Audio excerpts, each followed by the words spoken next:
Hello everyone, welcome to Business Live. Coming up tonight, farmer groups fear restriction of movements in a bid to curb the spread of coronavirus could cause food shortages.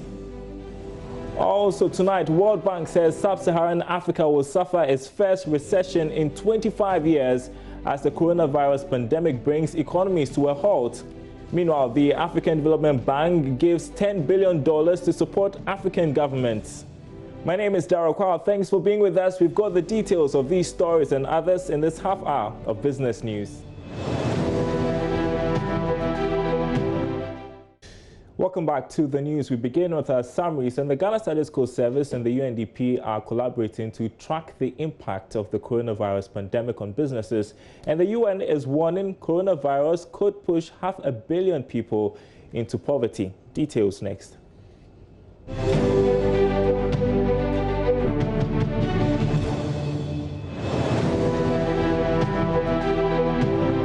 Ghana's Sardinella fishery provides food and livelihoods for coastal communities and is more important than ever as coronavirus spreads. It's under severe threat from illegal targeting by industrial trawlers in a trade known as cycle. Now a report from the Environmental Justice Foundation has revealed that the samples of cycle Sardinella it obtained were 99% juveniles. This is extremely worrying since these young fish are crucial to population recovery, says EJF, and Sardinella are already on the brink of collapse, having crashed by 80% over the past 20 years. The Ghana Statistical Service, in collaboration with the United Nations Development Programme UNDP, has rolled out a business tracker, which is an online survey targeting businesses with the aim of assessing the socio-economic impact of COVID-19 in Ghana. The study will also assess measures put in place by businesses to mitigate the impact of COVID-19, as well as efforts to build better recovery for businesses and cross-border trade. Two corporate organizations have sued the National Petroleum Authority (NPA) at the Accra High Court for reviewing the price of liquefied petroleum gas (LPG) on April 1, 2020 without parliamentary approval. The Chamber of Petroleum Consumers (COPEC) and the Consumer Protection Agency (CPA), the plaintiffs, argue that the NPA and its chief executive, Mr. Alhassan Tampuli, introduced a new component known as LPG cylinder recovery margin without resolution of the NPA board. The economic fallout from coronavirus could increase global poverty by up to 500 million, Oxfam has warned. Using research by the Australian National University and King's College London, the charity says it will be the first time poverty has risen globally in 30 years. The economic crisis is potentially going to be even more severe than the health crisis, said the report. It estimates a 400 to 600 million rise in poverty numbers globally. Oil prices have risen ahead of a meeting of major global oil producers on expectations that they will agree production cuts to counter the slump in demand caused by coronavirus lockdowns. Brent crude rose 3% to $33.95 a barrel on hopes that up to 50 million barrels a day will be cut from global supply. OPEC Plus, made up of OPEC producers and allies, including Russia, is due to hold talks via video conference on Thursday. And we are monitoring that OPEC meeting, waiting to bring you news of the outcome. But here in Ghana, farmer groups and CSOs are raising concerns that restrictions of movements to curb the spread of coronavirus may affect farming activities and cause food shortages in the future. Speaking on behalf of the group, the programs manager for the Peasant Farmers Association, Charles Nyaba, said although there is enough food supply in the short term, shortage of fertilizers and other input could affect agri-productivity. Here's more in the following report. Government has made several interventions in the agriculture sector, such as the Planting for Food and Jobs initiative and the subsidizing of agro inputs. Based on these interventions, it is confident of adequate food supply in the country, despite border closures to contain the coronavirus outbreak.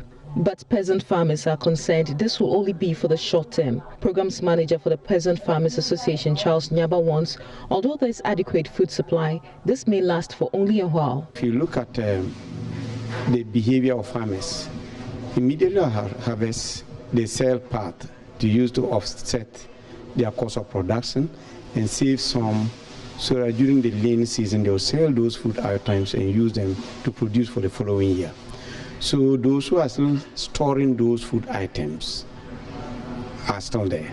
so we can be guaranteed of food security or food security from now until July.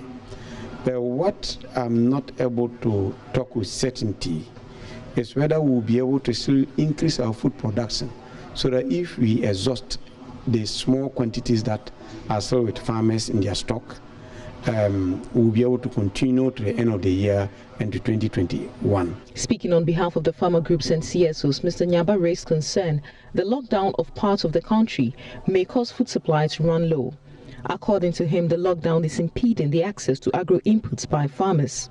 There are other nuclear farmers who live in places like Kumasi and Accra, and they will usually go to the farming areas to farm during the farming season. Those people work with a lot of other smallholder farmers, supporting them with inputs, supporting them with seeds, supporting them with agronomic practices. I've spoken to a couple of them who cannot move because of the restriction of not movement from Accra and Kumasi to other regions. So if those people are not able to move now and the season is over, it means that their production that contributes to the overall food stock would be limited. So that's another issue.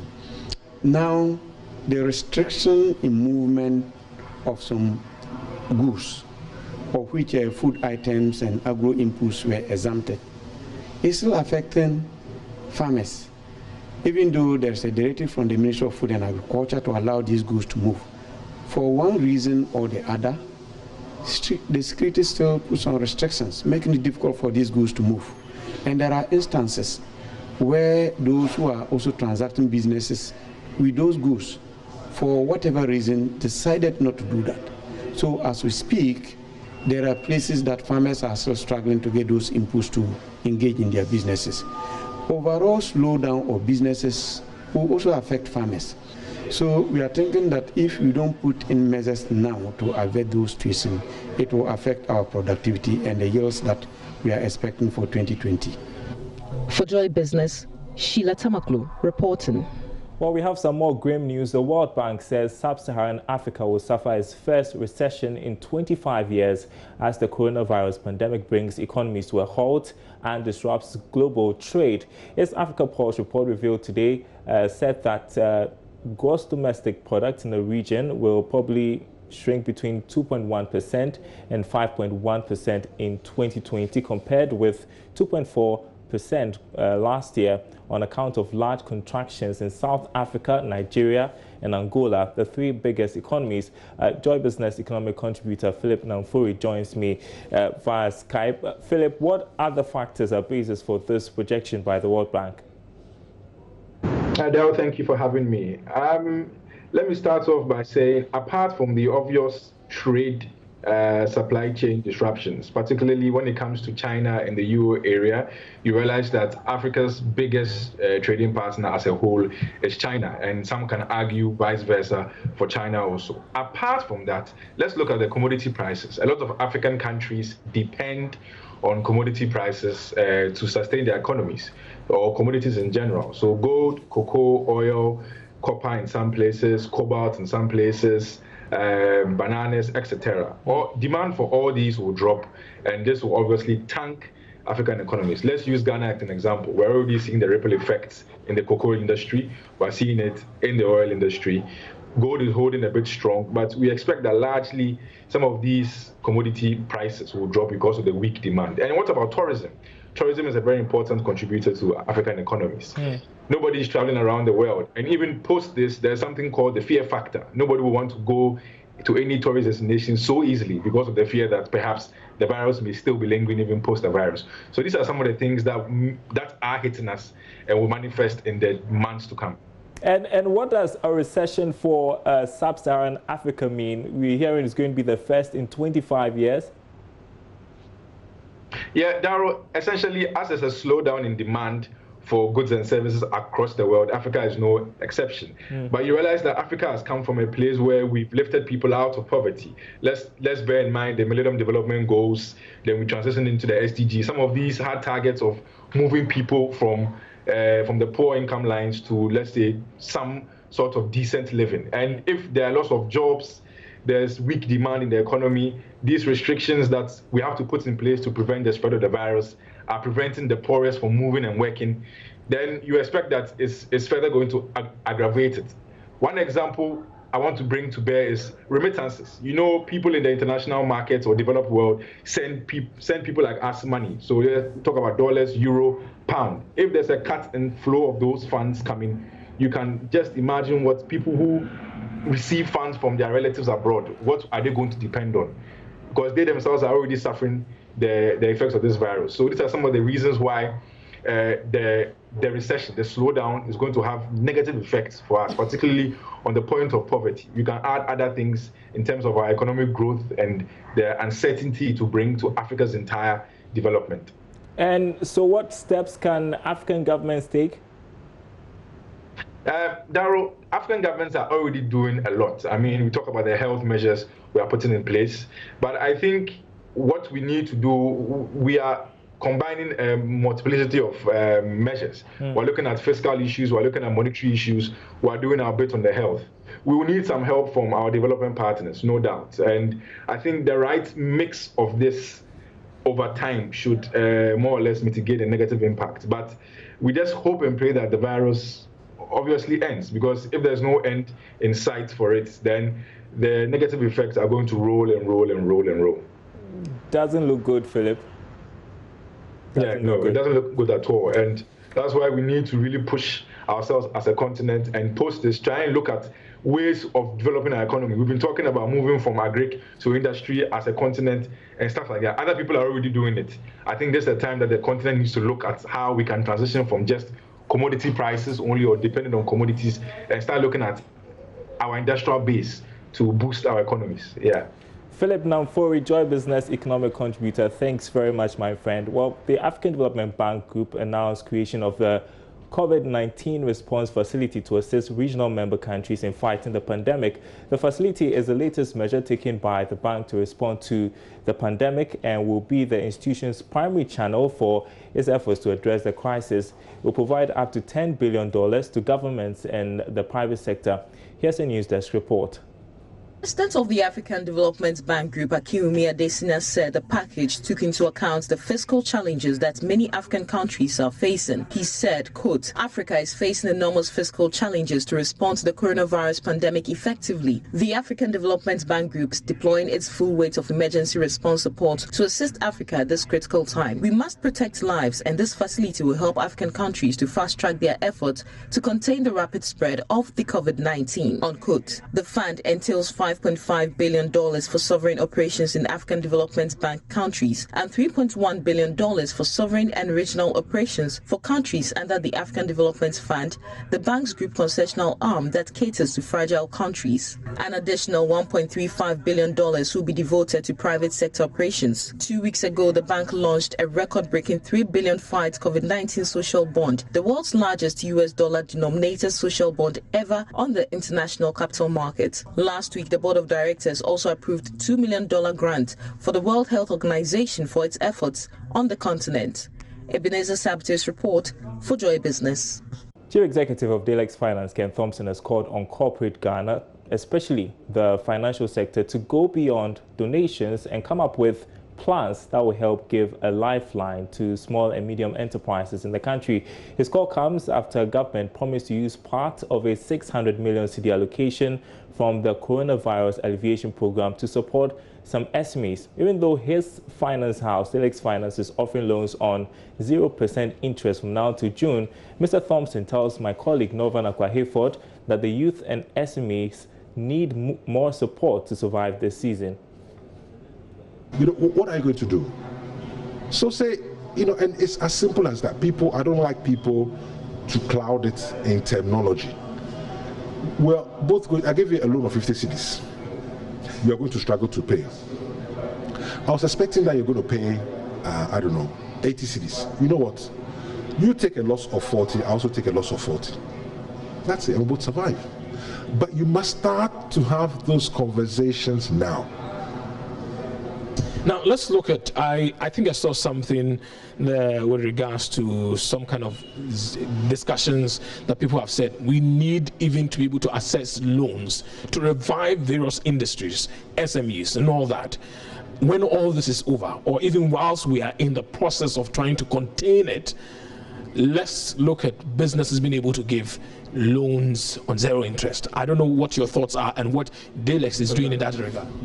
So, with respect to those sort of programs, we at the moment, we know that the two big concerns of our clients at the moment is for sustenance and the financial well-being.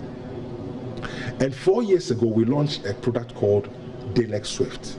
Delex Swift makes it easy and appealing for young people to invest for the things that they want. So we are saying that between now and the end of June, if you take a loan, we charge you 0% interest. And remember that ordinarily we'll charge you 24% interest. Between now and the end of June, we charge you 0% interest. We care. This is the time when people, companies should show empathy. Ghanaian corporates can do much, much, much more. They can do more. I mean, I even listen to some of the adverts still running on radio and TV. I get horrified. I mean, guys, this is a time of crisis. This is the time to connect the society. This is the time for leaders. This is the time, in the time of crisis, that's when leaders stand up. This is the time to show the way. So for us, that's our contribution, and I hope that other companies will follow. It's a life and death situation. And I'm hoping that Ghanaian corporates will follow our example because they can do much, much more. So over 4 months ago, over 700 shops belonging to Nigerians around Circle Tiptoe Lane were closed because they were operating in the retail market. So far, only 5 individuals have legitimate documents out of a lot, according to Guta. The Nigerian traders want a closure to the issue as it is affecting their livelihoods. Now, Odida Ntiama was there when the Nigerians in the diaspora donated 50 bags of rice to the traders. I've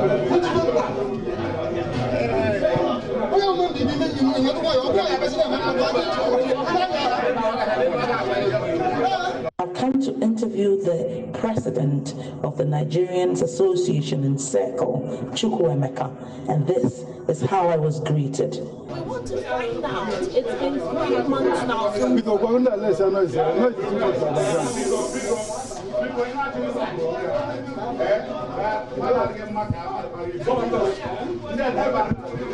Angry Nigerians waiting for 5 kilos of rice to be shared amongst them. There are all indications here that the leftover rice will just not be enough to feed these men. Our shop was closed since 1st of December 2019. So now it's more than 4 months now that our shop has been locked down. Exactly what is anybody telling you at all time? Actually, we've met with different authorities, more especially the Minister of Trade and Industry. We've submitted our documents and they told us they will go through our documents and see the qualified ones, the ones that their business has been registered. So, and we've submitted the documents for the past 1 month now, or more than 1 month ago. So they are telling us that once your name or your company name has been cleared, they will authorize you to open. How many have been cleared? As it is now, we don't know. We are yet to get the information how many that have been cleared, because last time we inquired, they told us that there are documents that are with the Registrar General. So once they are through with the clearing, they will inform us on that. We have more than 600 shops that were closed, and you know, some people they have 2, 3, 4 shops. It depends, and we have over 70 people that have submitted their documents, and some other people, their documents are still locked up in their shops. There are so many of them that they have their documents in their shops that cannot be able to get their documents. Today I see that you're doing some distribution here. Why are you doing this distribution? Are these people whose shops were also closed? Yes, they are the people that their shops have been also, closed for the past 4 months. You see, we've been passing through a lot. Last time we lost 2 of our members. One of our members lost the wife because there's no money to give her adequate treatment. He cannot be able to take her to hospital on time because there is no money, there's no business. And one of our members lost the daughter also because of there's no money, there's no business. So on that, we've been getting a whole lot of complaints that our people, they can't get much to eat because our shops have been locked down, our business has been locked down for the past 4 months.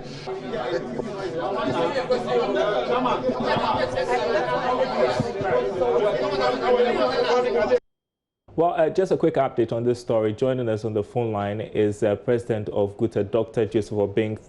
Thanks for your time tonight. Just a quick update on what the latest is on the Nigerian traders or the foreigners that are operating in our retail market. Anything changed since the closure the last 4 months? No. Now the law has started working, and the committee that under Trade Ministry has started working earnestly.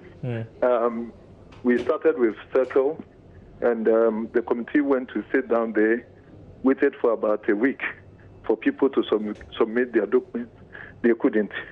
Out of the 600 shops, 7 shops have been opened after submitting their documents. And now we are replicating it to other sectors. That's all. All right. And we understand, maybe if there's a need for a correction, that only 5 Nigerian traders from Circle have the documentation to work. Is that what it is? Yeah, that's what I'm saying. That out of the 600 shops, 7 shops have been opened. Okay. Yeah, upon submission of their documents. Most of these guys do not have any document. They don't even have custom documents that they have cleared goods. It means that they are not even paying taxes. And let me tell you, they don't even qualify to trade here at all, even under the ECOWAS protocol, because of the rules of origin. Okay. Where if even they have to trade here, they have to sell the goods that is made in their country, not goods that are imported from China and all that. That's the reason why Nigeria itself have closed their borders, because they don't want people to reshape goods that are imported from elsewhere, Asia, Europe, to be transshipped to their country. The ECOWAS protocol debars that. Most of these guys sell goods like second-hand clothing, spare parts, electricals, electronics, that is not made in Nigeria. So they are abusing the protocol, they are criminalizing it, and they don't have any place here. All right. Thank you very much, Dr. Joseph Obeng, for that update. He is president of GUTA. Now, Indigenous Oil Marketing Company, Guel Company Limited, has presented personal protective equipment and disinfectants valued at 50,000 Ghana cedis to the 37 military hospital to support the fight against COVID-19 virus. The 37 military hospital becomes the 3rd institution to benefit from the oil marketing company's benevolence in the fight against coronavirus. Guel had earlier extended support to the Komfo Anokye Teaching Hospital and the Ghana Private Road Transport Union.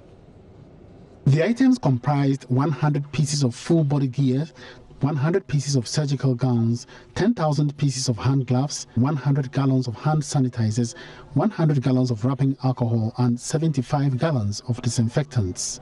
Presenting the items at a brief ceremony at the 37 Military Hospital, the Chief Operating Officer of GOIL, Alex Josiah Azew, said the gesture was in keeping with the company's commitment to giving back to society. This is part of our corporate social responsibility.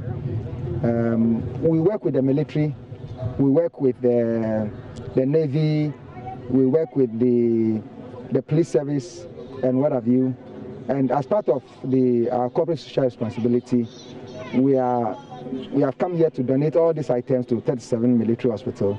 If you recall, 2 days ago, we did same, contributing 200,000 Ghana cedis to the National COVID-19 Fund. We did it at the Flagstaff House, and we deem it very, very necessary to also come and present this to 37 Military Hospital. We have also done some presentation to Komfo Anokye Teaching Hospital worth 150,000, which is also part of our support for the nation to fight the COVID-19. Mr. Azil revealed that the company has also made significant adjustments in its operations to guarantee safety of its staff in response to the various preventive measures declared by government. He implored its customers to adhere to all the preventive measures outlined by the government to help forestall an escalation of the disease. Receiving the items, Commander of the 37th Military Hospital, Brigadier General Ni Aboagye-Wiafe, expressed profound gratitude to GOIL for the kind gesture. And that's Business Live tonight. More news on our website, myjoyonline.com/business. My name is Darryl Kwao. Thanks for watching. We are back on Good Friday with some more business news. Do stay with us.